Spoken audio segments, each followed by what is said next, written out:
Minha gente, muito bom dia.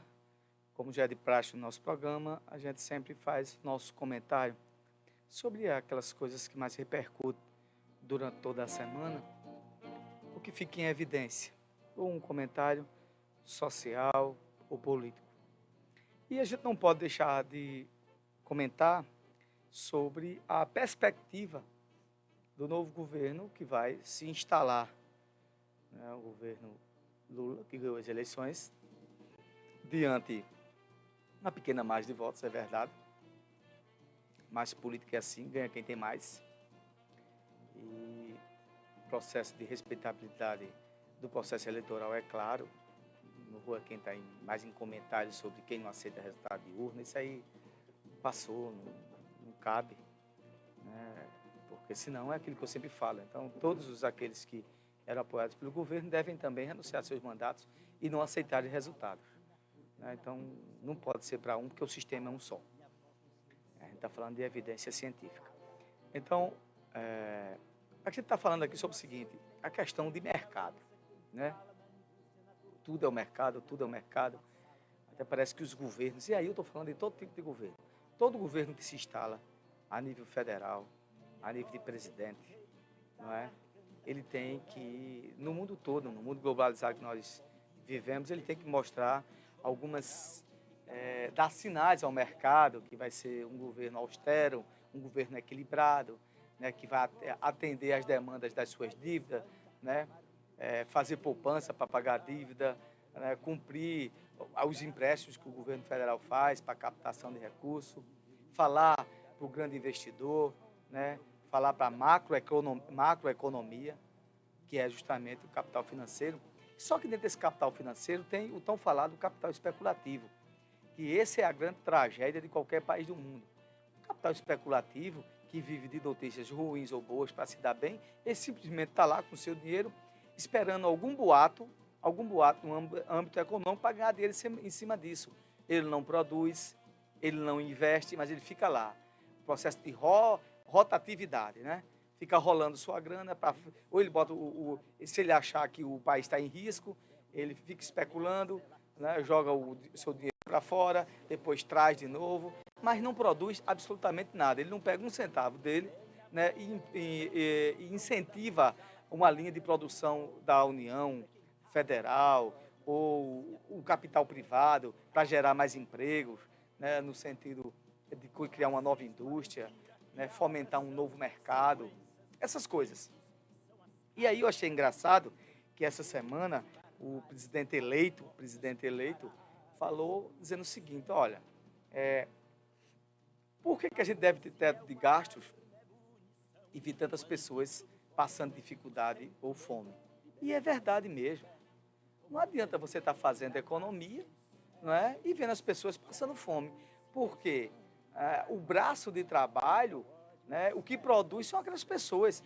Ainda e graças a Deus, nós não estamos ainda vivendo a partir de mãos mecânicas. A gente não tem robô fazendo as coisas por nós. Senão estaríamos numa tragédia, né? O ser humano não serve mais para nada, vai ser uma mão de obra obsoleta e quem vai fazer tudo é um robô. Então a gente tem pessoas por trás do capital. Capitais que investem, né? Investimentos daquele que pegam os seus lucros e dividendos e aplicam, né, na produção, aplicam no melhoramento dos seus países ou das suas riquezas, como produção, como capital privado para investir e melhorar negócios, ou fomentar, ou seja, ou construir novos negócios, é ótimo. Mas viver de especulação, é isso, é a grande tragédia. Então, todos os governos, se é de direita, se é de esquerda, se é de centro, não é? No decorrer da história, acaba sendo refém do sistema financeiro. O sistema financeiro quer impor a sua agenda. Primeiro, vamos aqui organizar as coisas e deixar as pessoas morrer de fome. Isso é muito errado. Eu lembro que Dom Helder Cano dizia que a fome tem pressa, né? E a fome não espera. A fome é herege. Quem está com fome agora quer comida agora. E as pessoas que estão desempregadas, passando dificuldades, aqueles que estão nos desalentos, que nem conseguiram um emprego, que são quase 30 milhões de pessoas, nem conseguiram se estabilizar, estão aí vivendo de bico alguma coisa, passando também por aperto. Essas pessoas, que são os mais pobres, têm que ter um olhar diferenciado de qualquer governo, né? Não adianta você ter aqui vários prédios, seu país produz demais, né? Mas seu povo passa fome. E eu vou dizer uma coisa a você, gente, é uma vergonha a gente ter um país que é o maior produtor de alimentos do mundo, um dos maiores produtores de alimentos do mundo, porque aqui a gente tem aqui mais ou menos aqui mesmo com as incorreções dos climas diante das grandes tragédias do meio ambiente que a gente vive aqui absorvendo o tempo todo e observando, né? Mesmo assim ainda tem aqui mais ou menos um clima estável, né? De verão, de inverno, de outono, primavera, e isso é muito propício para a produção agrícola. Então você fica assim, pô, tanta gente passando dificuldade e a gente produz tantos grãos. Você sabe por quê? Porque o grande negócio ele exporta, né? Exporta a matéria-prima, a falada commodities, é isso aí. As commodities, a matéria-prima que é grão manda para fora. E muitas pessoas fora do nosso país ficam impressionadas que se fala muito que o Brasil é um maior produtor de grãos, de alimentos e tantas pessoas passando dificuldade. Então você sabe por quê? Porque essa é a grande tragédia nossa. Os governos que entram viram reféns, qualquer governo começa a virar refém do mercado. Então não se pode falar nada que o mercado especulativo já sobe dólar, a bolsa já cai, é uma verdadeira palhaçada, né? Ou seja, economia fictícia, não é economia que produz, é economia fictícia. E aí os grandes jornais do mundo já começam a falar isso. Eu me lembro que muitas vezes, quando o Bolsonaro falava alguma coisa que não ia de encontro ao sistema financeiro, o mundo ia se acabar também. O dólar subia, mercado, as bolsas caíam, e isso é com todos os governos. Gente, o que é que eu estou querendo dizer com isso? Sistema financeiro, né? O tão falado capital do sistema financeiro, né? Eles não têm governos. O governo deles é eles mesmos, independente de quem esteja no poder, né? Esse sim, o sistema financeiro é um sistema herege, só pensa em lucro. E eu não estou falando e nem generalizando. Muitas empresas do sistema financeiro que têm ações na bolsa, que produzem, que geram emprego. O que mais dilacera as economias do mundo e o que destrói as economias do mundo é o capital especulativo, porque vive disso. É feito um cara que está sentado ali, esperando, ou quanto pior, melhor, porque vai ser bom para ele, ou se for melhor, ele pega, começa a soltar boatos ou fake news para ficar pior, para ele se dar bem. É assim que o capital especulativo faz. Ele não produz nada, ele vive de mais notícias, né? Ou ele solta notícias mentirosas, né, para que ele se dê bem. Ou seja, é aquele tão falado, né? Você coloca um fator novo no mercado para que bolsas caiam e eles compram. Aí ele depois fica quieto para que as bolsas subam novamente e ele vende. E ele vive disso. Isso é especulação, não é? É aquela coisa. É feito. Eu vou aqui ele explicar o que é isso. Sabe o que é isso, gente? Boia. O cara diz assim, ó, vou para a feira, né? Vou para a feira hoje. Quando começa a boiar algumas coisas, verduras, legumes ou carne, o preço vai cair. Você fica esperando lá acontecer alguma coisa que o vendedor, né, com o marchante ou o vendedor de verdura do seu banco de feira não venda lá o que ele trouxe para você ir num horário que é propício a você para você comprar na baixa, né? Quem faz muito isso é essas pessoas que vendem bezerro e gado, né? Na feira de gado. Os caras chegam perto, só chegam quando a feira já está acabando ou quando já está acabando o horário, porque ele vai, o cara não vendeu de novo, vai levar esses gados de volta de novo, vai ser prejuízo. Então ele vai baixar o preço. E aí, mesma coisa que acontece no sistema financeiro. É desse jeito. Bolsa de valores é desse jeito.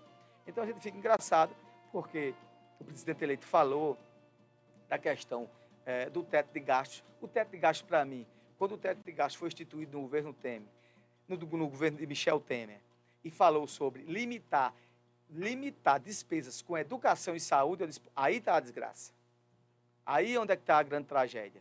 Porque os investimentos em educação já são limitados. Em saúde não se fala. Você vê quando você sai daqui de São Vicente, do hospital, e que você tem que ir para uma emergência em Recife, como é que você é tratado?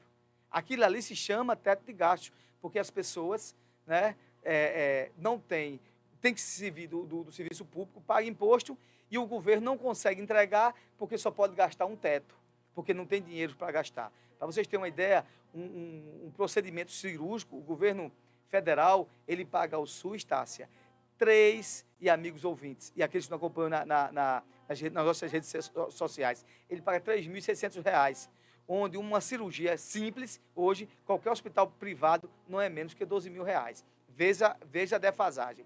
né? Procedimento ainda está em reais ainda, procedimento de atendimento médico. Então, como é que essa saúde pode se dar bem? Por causa do teto de gastos. Aí ficam todos os gestores atrás de emenda para complementar, atrás de emendas de relatoria, que é a falada do orçamento secreto, ou emendas de bancada, para investir na saúde, porque ela está limitada a um teto de gastos. Educação, a mesma coisa. E educação, principalmente na sua ação contínua, como saúde é. Eu não estou falando nem investimento em novos hospitais ou novas escolas, eu não estou falando nem disso. Então, eu, no meu entendimento, o teto de gastos para a saúde e educação, claro, não estou dizendo aqui que vai entrar na bancarrota e gastar, não. Mas a vida do ser humano, para mim, é prioridade. O entendimento do aprendizado das crianças na educação, para mim, é prioridade. Não deve haver limitação sobre isso, né? Esse teto de gastos é o que está hoje, né, muitas vezes prejudicando o novo piso salarial da classe dos profissionais de saúde, enfermeiros, auxiliares, técnicos e parteiras, né? É isso que tem feito. Então, esse teto de gastos, quando fala em limitar gastos em saúde e educação, não é, para mim é uma tragédia. E você vê gastos desnecessários em outros setores, porque não estão ali cuidando das pessoas. Então, a gente não tem robô, a gente tem seres humanos. E seres humanos, primeiramente, tem que dar o que ele precisa hoje, se é alimento, vamos para o alimento. Segundo, dar a ele a cidadania, a autoestima para ele ter um emprego e gerar economia para o município, para o estado e para o país. Então, eu acho que todos os governos acabam virando refém em qualquer coisa que fala. Ou seja, não agradou o mercado, sobe dólar, bolsa de valores cai, para justamente a dívida interna dos países aumentarem. Então, é assim que acontece.